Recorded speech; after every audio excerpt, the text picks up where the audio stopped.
अस्सलाम वालेकुम नाजरीन, मैं हूं अब्दुल अयाज। आइए देखते हैं आज का खबरनामा। फेसबुक पर एक वीडियो बहुत वायरल हो रहा है जिसमें अवाम ट्रैफिक पुलिस की पिटाई कर रही है।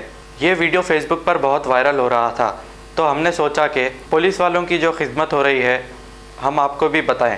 ट्रैफिक पुलिस के चालान से बचने के लिए एक शख्स बाइक पर भाग रहा था और गिरकर फौत हो गया। इसी पर वहाँ की मुकामी अवाम ने गुस्से में ट्रैफिक पुलिस वालों की पिटाई की। आइए देखते हैं ये रिपोर्ट।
जर्मनटन हॉस्पिटल ऑर्थोपेडिक से मुताल्लिक हर मरीज यहाँ शिफायाब। बैनुल-अक़वामी शोहरत याफ्ता और इनाम याफ्ता doctor Mir Jawad Zar Khan, senior orthopaedic surgeon, advance operation theatre, ICU, digital x ray, laboratory, physiotherapy, pharmacy, sharing और प्राइवेट रूम्स, लेडी डॉक्टर्स और डॉक्टर अर्जुमन सुल्ताना गायनेकोलॉजिस्ट की खिदमत हासिल। वाजिबी फीस और मुकम्मल सहूलियात से हजारों मुतमईन। एम्बुलेंस से आरास्ता Germanton orthopaedic hospital, pillar number 150, Attapur, Hyderabad. खबर है शहर की, खबर है गाँव की, खबर है सारी दुनिया की। 7H न्यूज पसंद आए तो लाइक कीजिए, शेयर कीजिए और सब्सक्राइब करना ना भूले। 7H news.